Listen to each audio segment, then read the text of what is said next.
오늘은 인생 문제의 해결자 이런 제목으로 말씀의 은혜를 나누겠습니다.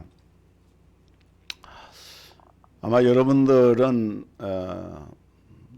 한두 개 또는 서너 개 이렇게 열쇠를 가지고 계실 거예요. 열쇠를 다른 말로도 자물쇠라고도 합니다. 열기도 하고 또 닫기도 하는 역할을 하기 때문에 참 열쇠라고 하는 것이 굉장히 중요합니다. 그래서 우리가 열쇠가 있어야 가고자 하는 이런 곳으로 갈 수가 있고, 또 자물쇠가 있어야 외부의 적이나 이업으로부터 자기의 것을 지킬 수가 있기 때문에 대단히 중요한 것이죠. 저도 열쇠를 좀 여러 개 가지고 있는데, 어떤 때는 그냥 집에서 나올 때나 또 교회 목양실에서 내려올 때 열쇠를 그냥 이렇게 두고 내려오다가 깜빡 잊고 또 다시 올라가고 내려가고 그런 경험이 참 여러 번 있는 것 같아요.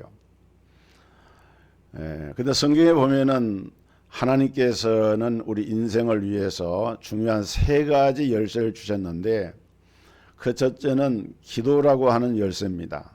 우리 인생을 살아가면서 많은 문제를 봉착하게 되는데, 그 문제를 풀 수 있는 방법으로 하나님께서는 기도라고 하는 열쇠를 주셨어요. 구하라, 두드리라 주신다고 이렇게 말씀했거든요. 또 한 가지 열쇠는 물질의 축복의 열쇠로서 11조라고 하는 열쇠를 주었어요. 하나님께서는 우리가 소산의 11조를 하나님께 드림으로 물질에 대한 축복을 약속을 하셨고, 그래서 우리가 이 물질 축복을 받는 그 길은 바로 11조를, 온전한 11조를 하나님께 드리는 것임을 성경은 교훈합니다. 세 번째로 주신 열쇠는 천국문을 여는 열쇠인데, 이것은 믿음의 열쇠입니다. 우리가 예수 그리스도를 구원의 주님으로 믿고 영접하게 될 때 천국의 문이 열려지고 구원의 문이 열려집니다. 그런데 이 세 가지, 기도의 열쇠, 물질 축복의 11조의 열쇠, 또는 이제 천국의 문을 여는 이 모든 열쇠의 이 문제 해결의 키를 가지신 분이 누구냐? 그러면은 그분이 바로 우리 예수님이신 것입니다. 예수님은 인생의 모든 문제에 대한 답을 주시고 해결을 해 주시는 분이세요. 사람들은 이것을 잘 몰라요. 예수를 믿는 성도들조차도 예수님을 인생 문제의 해결자라고 하는 사실에 대해서 어떤 그 형식적으로나 표면적으로는 그렇게 고백을 하고 그게 믿는다고 말을 하면서도 실제로 자기 삶 속에서 내게 부닥치는 문제를 해결하려고 할 때 예수님을 그 문제 해결자로 이렇게 그 예수님께 맡기고 예수님의 인도를 받는 삶을 100% 사느냐 하는 문제는 좀 다른 것 같아요. 그러지 못하는 사람이 많다는 것이죠. 근데 오늘 이 성경 본문에 보면은 여자가 낳은 자 중에 가장 큰 자라고 불려졌던 세례자 요한은 예수님을 가리켜서 우리 예수님은 인생의 모든 문제의 해결자시다 이렇게 선포를 하고 있습니다. 예수님은 인생 문제의 모든 문제를 해결하시는 해결자시다. 이것을 세례 요한은 확고하게 믿었고, 또 그 예수님이 그렇기 때문에 무슨 일을 하셨는가, 인생 문제를 해결하기 위해서 무슨 일을 하셨는가를 담대하게 선포를 하고 있는 것입니다. 세례 요한이 선포한 예수님, 문제 해결자 되신 예수님은 어떤 분인가? 첫째로 예수님은 하나님의 어린 양이시다 이렇게 세례 요한은 선포를 했습니다. 오늘 본문 19절에 보면은 보라 세상 죄를 지고 가는 하나님의 어린 양이로다 하고 예수님을 이렇게 소개를 하고 있어요. 세상 죄를 지고 가는 하나님의 어린 양이로다. 금년이 신축년 소해라고 합니다. 물론 이것은 뭐 성경에 직접 연관된 얘기는 아니죠. 동양의 육식 간지의 이런 사상에서 온 것이지만은 그러나 우리가 또 성경적인 교훈과 연결해 보서 생각해 볼 수 있는데, 이 소라고 하는 동물은 한마디로 말하면 희생의 동물입니다. 소라고 하는 동물은 자기의 모든 것을 주인을 위해서 희생을 합니다. 무거운 짐을 지고 또는 무거운 짐을 끌고 그러면서 주인에게 봉사를 하고, 그리고 이제 죽을 때에는 가죽과 살을 또 다 주어서 하나도 남김이 없이 다 이렇게 드리는 그런 동물이 소예요. 그래서 소는 오늘 우리가 오후 예배가 없기 때문에 신년 정초의 첫 주 이렇게 오전 예배만 드리고 있지만은 정말 하나님 앞에 우리가 이게 헌신한다라고 할 때, 희생한다라고 할 때 우리가 그 귀감이 되는 그런 동물이 바로 소입니다. 우리 동양에서는 소가 그런 동물이에요. 그래서 소는 예전부터 어떤 그 우리 민족이 고사를 지내거나 제사를 지내거나 이렇게 할 때는 반드시 그 제물로 이 소를 이렇게 바쳤어요.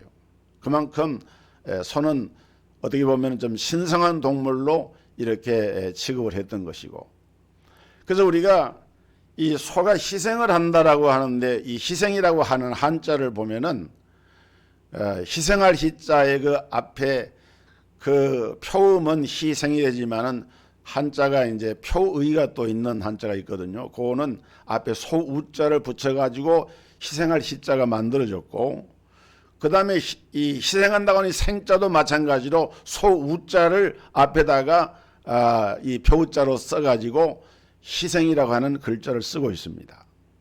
그러고 보면은 이 동양 문화권에서는 이 소라고 하는 동물이 그야말로 이렇게 그 희생을 하는 대표적인 동물인데, 우리가 성경의 이런 사상과 기초서 본다고 하면은 물론 소도 하나님께 제물로 드려졌지만은 이 양이라고 하는 동물이 하나님 앞에 희생의 제물로 드려집니다.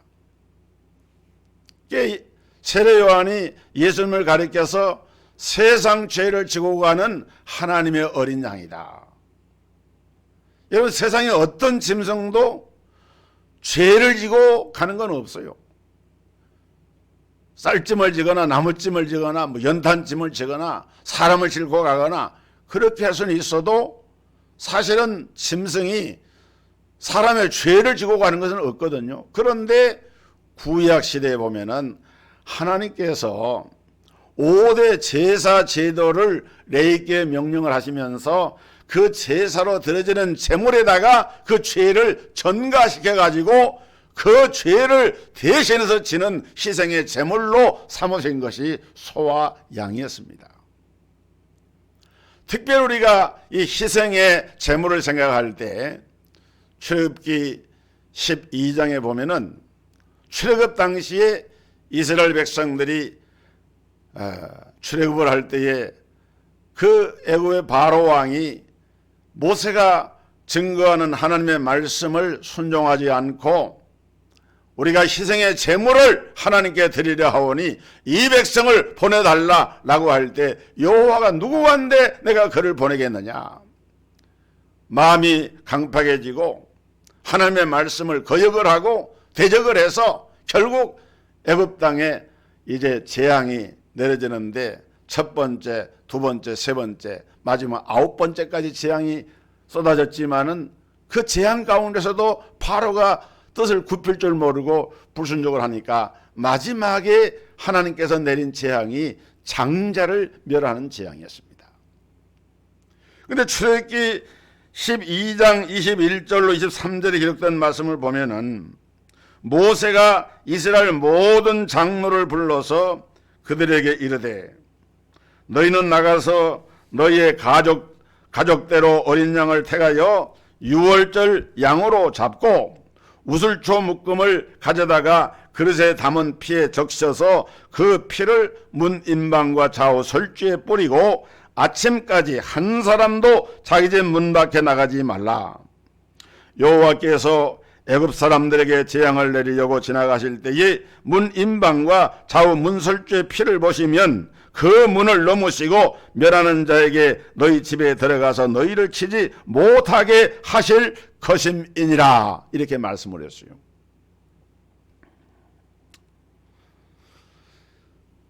정말 놀라운 하나님의 은혜가 벌어진 사건이죠. 그래서 히브리인들은 그 모세가 지시한 대로 따라서 어린 양을 잡아가지고 인수대로, 그리고 쓴 나물과 함께 허리에 띠를 띠고 지팡이를 들고 그 어린 양을, 그것을 이제 무교병 떡과 함께 먹었는데, 그렇게 행하는 의식을 가리켜서 유월절 절기라고 이렇게 얘기했습니다.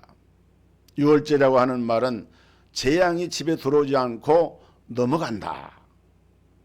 죽음의 사자가 애굽 전역에 돌아다니면서 이르는 바로왕으로부터 신하들과 백성들과 심지어는 생축의 이르기까지 모든 초태생을 멸하는 그런 재앙이 임할 때에 그 문 인방과 문 좌우 설주에다가 양의 피를 팔아서 우슬조로 찍어서 발라있는 그 집을 볼 때에 죽음의 사자가 그것을 넘어감으로써 히브리인들은 한 사람도 죽음을 맛보지 않고 구원을 받았고, 결국 그 밤에 바로가 손을 들고 항복을 해서 이제 이스라엘 백성들은 출애굽의 운동이 시작이 되어지는 그런 역사가 이루어지는 이 사건이 성경에 분명하게 기록이 되어져 있습니다. 오늘 이 어린 양으로 희생된 그 양을 가리켜서 성경은 유월절 희생의 양 어린 양이야말로 장차 오셔서 인류의 죄를 짊어지시고 십자가에 죽으시는 예수님을 예표로 한 것이다 라고 말하고 있는 거예요. 여러분, 우리가 성경에서 모든 성경의 사건들을 예수 그리스도의 구속의 역사적 사건과 이것은 전부 다 연결이 되어져 있는 것입니다.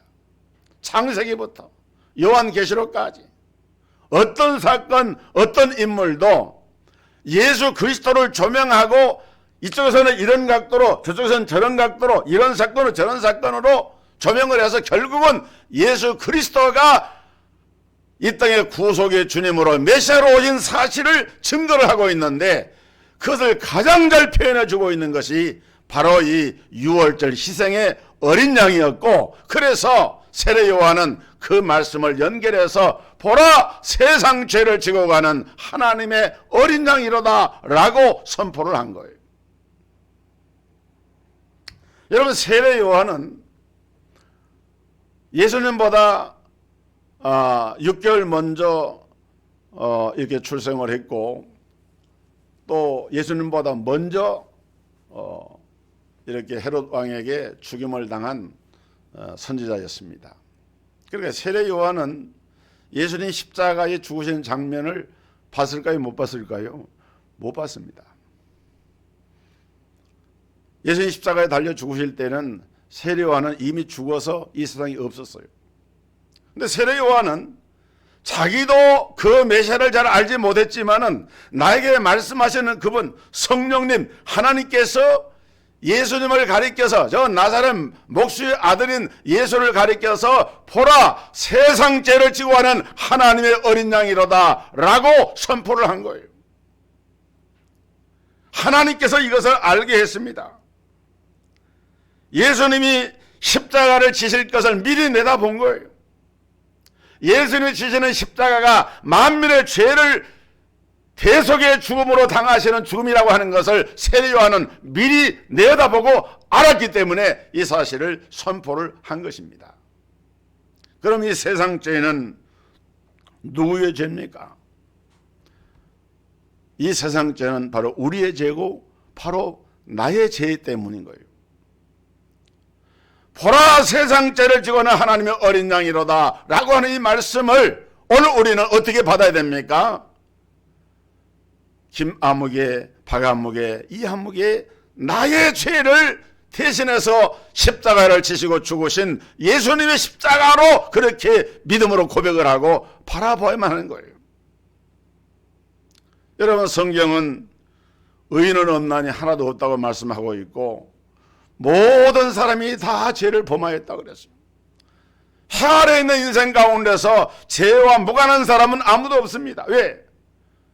시조 인간이 하나님께 범죄한 그 죄가 그 자손 대대로 그대로 계승되어져서 전가되어져서 사람들은 태어나면서부터 죄인이라고 하는 존재, 하나님을 떠난 존재로 이와 같이 태어나기 때문에 해 아래 있는 인생 가운데서 죄인이 아닌 사람은 아무도 없고 이 죄 문제를 해결할 수 있는 길은 아무런 다른 방법의 길이 없는 거예요. 그런데 이 죄사함과 죄를 사함받고 하나님 앞에 구원받는 유일한 길은 뭐냐? 바로 예수 그리스도를 하나님의 어린 양, 나의 죄를 대신해서 죽으신 하나님의 어린 양으로 믿고 영접하는 것밖에는 다른 길이 없는 것입니다. 그런데 오늘날 우리가 살고 있는 이 세상은 마치 무엇과 같은가 하면은 요한복음 5장에 기록되어 있는 베데스다의 목과 같아요. 예수님의 유월절 명절에 예루살렘에 올라가셨다가 그 예루살렘에 있는 양문이라고 하는, 예루살렘에는 문이 여러 개가 있어요. 우리나라 한양 도성에 문이 여러 개 있는 것처럼 예루살렘 그 성이니까 문이 여러 개 있는데 그 양문이라고 하는 그 양문 곁에 베데스다라고 하는 이렇게 간헐천 못이 있어요. 그리고 거기 행각이 5개가 있습니다. 그 행각이 있다고 하는 것은 사람들이 거기에 행각에서 이제 걸터앉거나 눕거나 그 쉬기도 하는 연못이니까 그런 곳인데, 이 베데스다라고 하는 뜻이 뭐냐면은 히브리 말로 벳이라고 하는 건 집이라고 하는 뜻입니다. 그래 에스다, 벳에스다. 그래서 합하면은 베데스다 이렇게 되는데 이 말은 자비의 집이다 이런 뜻이에요. 자비의 집이다. 베들레헴이 떡집이라는 뜻이고 베데스다는 자비의 집이라. 왜 자비의 집이냐? 그 물이 이렇게 가만히 있다가 한 번씩 이렇게 용트림을 하면서 끌어올라서 이게 분출이 될 때에 거기에 나오는 환자, 병자 중에서 누구라도 제일 먼저 그 물에 들어가는 사람은 나음을 입는다, 고침을 받는다. 그것은 마치 전설과도 같고 실제로 그것을 믿고 고침을 받은 사람도 있고, 그러다 보니까 그 물이 동함을 기다리기 위해서 각색 병자들, 절뚝발이, 소경, 혈기 마른 자 이런 사람들이 그 연못 옆에 있는 그 행각에 5개 행각에 거기에 다 와서 있는 겁니다. 근데 생각해 보세요. 자비에 모시면은 정말 자비로운 은혜가 있으면은 거기에 있는 사람들이 그렇게 고침을 받을 것 아닙니까? 근데 성경에 보면은 38년 된 병자가 있었어요. 이 사람은 자기 힘이 없기 때문에 누군가가 그리 데려다 줘야만 되고, 그 물이 동하면 들어가면 되는데 자기가 들어가려고 하면은 자기 힘으로 먼저 못 들어가니까 누군가 부축을 받아야 되고 그러는데 우선순위에서 밀리기 때문에 한 번도 그 물의 동함을 맞춰가지고 들어가서 자기 몸을 날 수 있는 기회를 갖지를 못했어요. 그런 사람이 거기에서 38년 동안 누워있으니 얼마나 비참합니까?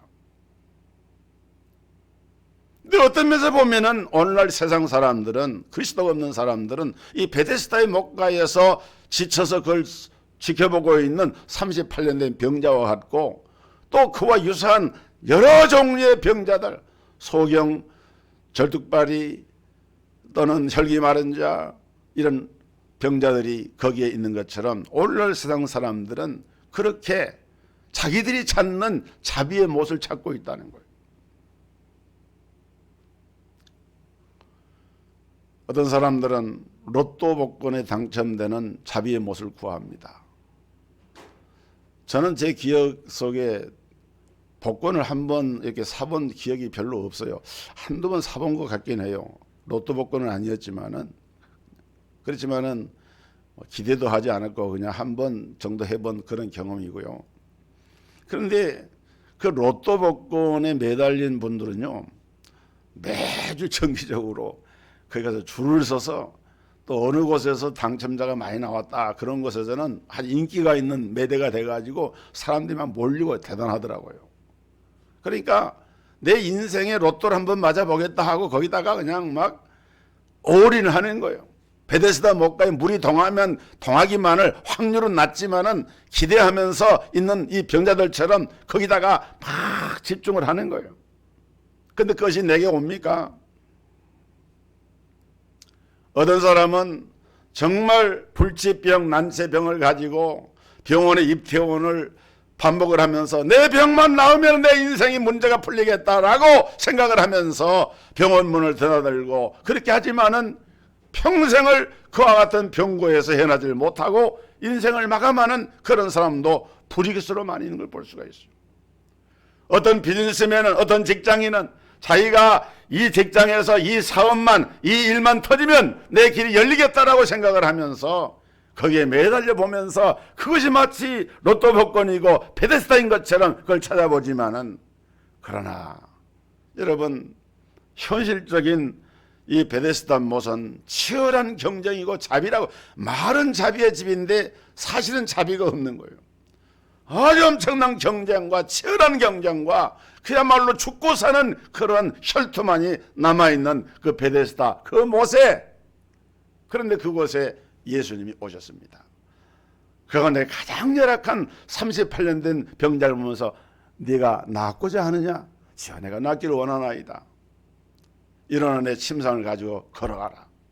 그 베데스다 그 못에 있던 38년 된 병자가 예수님을 만나는 순간에 그 문제가 해결이 되어졌어요.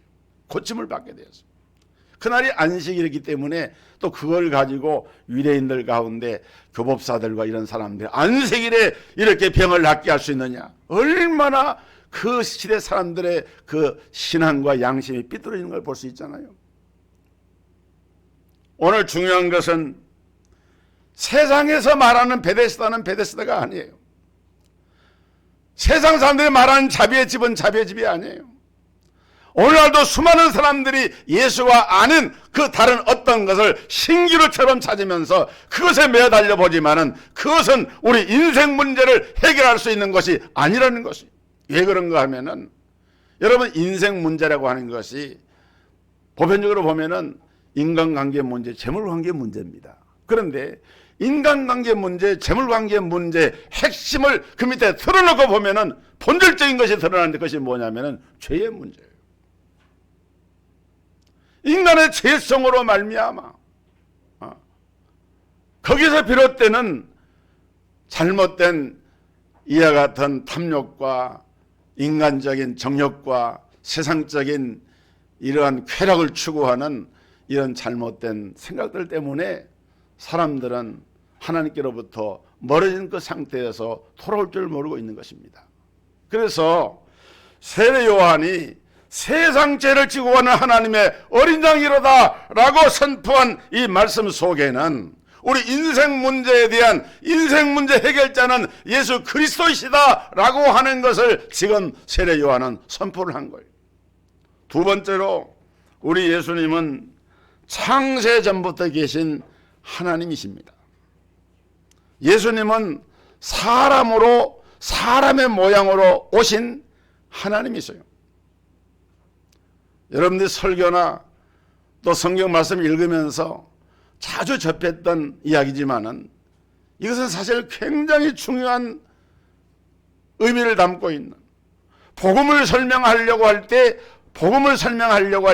이 관문을 제대로 통과하고 이것을 믿음으로 고백하고 받아들이지 않으면은 이 사람은 복음을 제대로 이해하지 못했을 뿐 아니라 아직도 복음에서 거리가 먼 사람인 거예요. 여러분, 예수님은 4대 성인 중에 한 사람이 아닙니다. 위대한 스승이 아니에요. 예수님은 우리 육신의 무슨 병을 고쳐주는 의사가 아닙니다.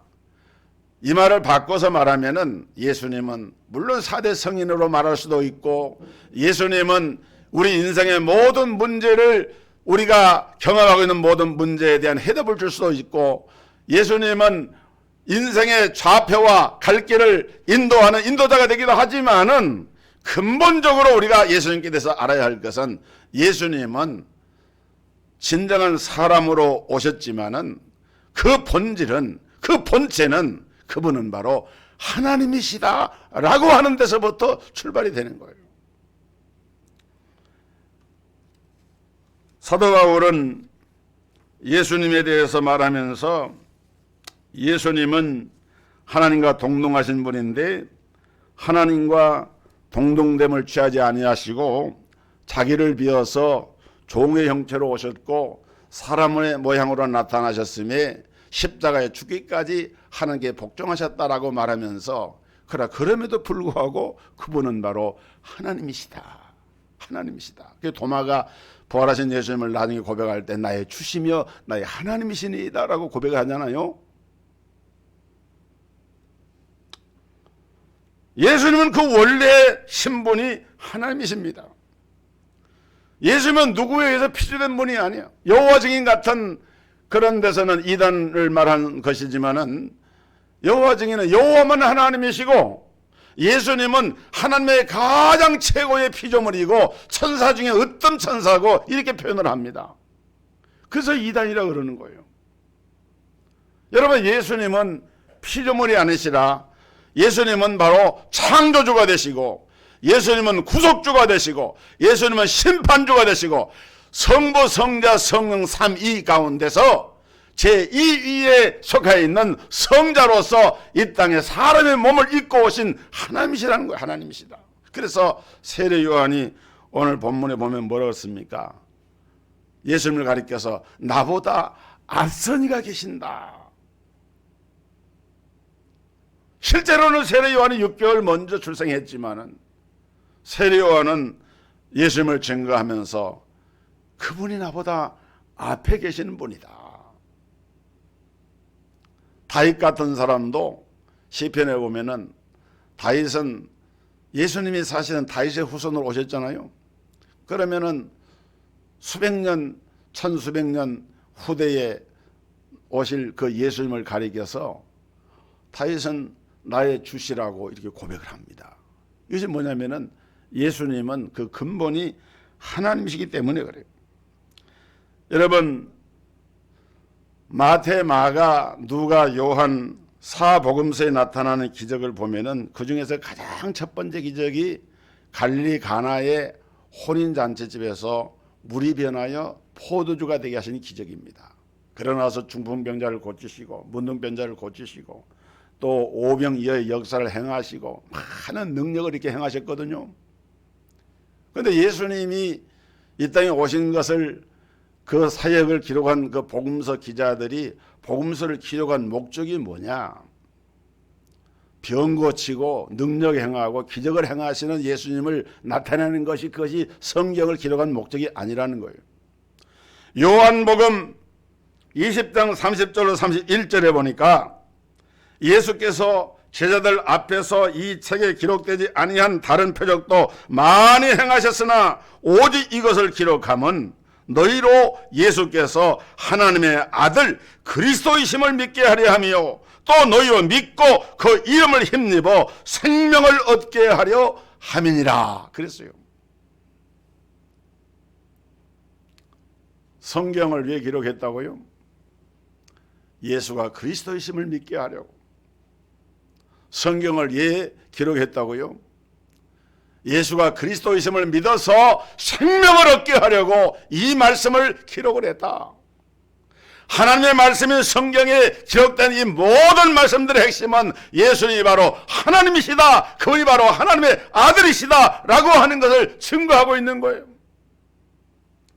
오늘날 지구상의 인간의 제약으로 인하여서, 탐욕으로 인하여서 무절제함과 그리고 방탕함과 어지러움과 무질서와 혼돈과 공허와 이런 세상 속에서 사람들은 진정한 삶의 이 질서를 알지를 못하고 혼돈하고 혼란해하면서 무엇이 참된 진리인지, 무엇이 참된 생명인지, 어떻게 하나님께로 나가는 길인지를 알지를 못할 때 예수님께서는 분명히 말씀합니다. 내가 곧 길이요, 내가 곧 진리요, 내가 곧 생명이다. 누구든지 나로 말미암지 않고는 내 아버지께로 올 자가 없느니라 라고 선포를 하고 있는 거예요.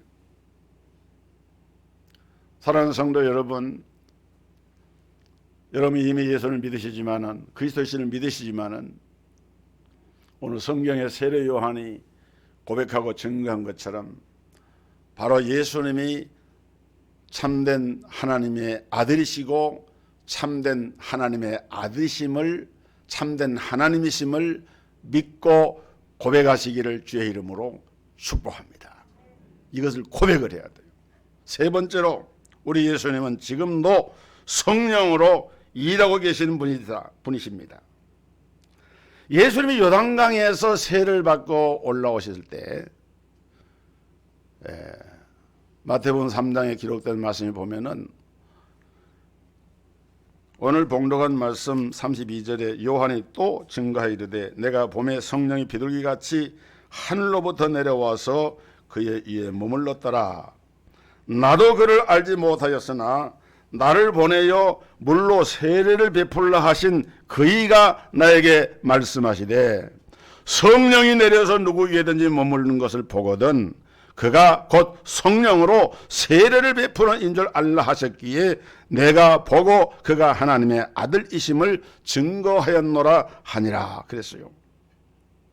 그러니까 세례요한은 이 말씀을 이렇게 이제 입을 통해서 증거한 것이고 이 사실을 기록한 것이 마태복음 3장에 보면 나오는데 거기 보면은 예수님이 세례 요한에게 요단강에서 세례를 받고 물에서 이렇게 올라오시니까 성령이 비둘기같이 임하시고 또 위에서 음성이 있어 가로되 이는 내 사랑하는 아들이요 내 기뻐하는 자니 너희는 저의 말을 들으라 하면서 성령이 그 머리에 임하셨어요.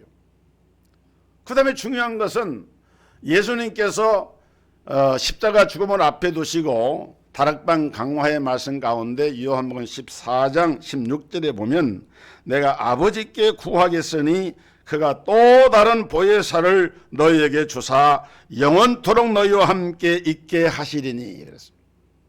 또 다른 보혜사를 내가 아버지께 구해가지고 그분이 오시면은 너희와 그분이 함께 있는데 언제까지? 영원토록 함께 있게 하겠다. 그 다음에 요한복음 14장 26절에 보면 보혜사 곧 아버지께서 내 이름으로 보내실 성령 그가 너희에게 모든 것을 가르치시고 내가 너희에게 말한 모든 것을 생각나게 하시리라 그랬어요. 예수님은 부활 승천하셨습니다. 부활하신 후에 40일 동안 땅 위에 계시면서 여러 차례 저에게 나타나신 후에 감람산에서 성령이 증거한 대로 하늘로 올라가셔서 승천하셨어요. 그리고 너희는 몇 날이 못 되면 성령의 세례를 받으려 말씀한 대로 오순절에 성령이 임하였고 성령의 역사로 교회가 시작이 되어지고 교회와 성도들에게 물붓듯 부어주시는 성령의 역사 새로운 시대가 시작이 되어졌는데 지금은 예수님이 행하시는 그 모든 일들을 누가 하시느냐? 성령님이 행하시는 성령 시대가 된 거예요. 성령님은 우리 각 사람에게 예수가 그리스도이신 것을 깨닫게 해주시고 인을 쳐주시고 그리고 내 마음속에 감화와 감동을 주셔서 예수가 그리스도이심을 확실하게 증거하는 증거의 영으로서 역사를 하시게 됩니다. 그래서 우리는 지금 여러분의 심령 속에 누가 거하시는 거예요? 성령님이 거하시는 거예요. 성령. 내 안에 성령님이 거하시는 거예요. 성령은 영이시기 때문에 육체로 오신 예수님처럼 몸을 갖지 않기 때문에 우리 눈에 보이지는 않아요. 그래서 성령님은 우리의 영혼의 깊은 곳에 들어오셔가지고 내 몸을 당신의 좌소를 삼으시고 내 안에 거하시면서 나로 하여금 하나님의 비밀인 예수 그리스도를 깨닫게 하고 고백하게 하고 진리 가운데 우리를 인도하시고 우리의 삶 가운데서 우리가 위협이나 어떤 재앙이나 어려움 속에 있을 때 그것들로부터 우리를 지키고 보호해 주시고 인도해 주시는 그 모든 일들을 행하시는 분이 누구시냐? 그리 바로 우리 성령님이신 거예요. 그래서 세례 요한은 그 사실을 증거한 것입니다. 죄인을 구원하시는 성령의 역사는 지금도 끝이 나지 않았고 주님이 마지막 승천하시면서 우리에게 약속하신 마지막 약속은 마태복음 28장 20절에 내가 너에게 분부한 모든 것을 가르쳐 지키게 하라. 볼지어다 내가 세상 끝날까지 너희와 항상 함께 있으리라 하시니라 라고 말씀을 했는데 오늘 예수 믿는 우리 성도들의 심령 속에는 바로 이 성령님이 거하고 계신 것입니다. 여러분, 오늘 여러분이 가지고 있는 골치 아픈 문제는 무엇입니까? 세례 요한은 우리 문제의 진정한 해결자는 예수 그리스도라고 선포하고 있습니다. 하나님의 어린 양으로 오신 예수님, 창세전부터 존재했던 하나님, 지금은 성령을 통해서 우리 가운데 일하고 계신 그 하나님, 그 성령님이 우리 안에 거하시는데 너희가 왜 염려하느냐? 왜 두려워하느냐? 오늘 예수 그리스도를 중심에 모시고 모든 문제를 해결받게 되기를 주의 이름으로 축복합니다.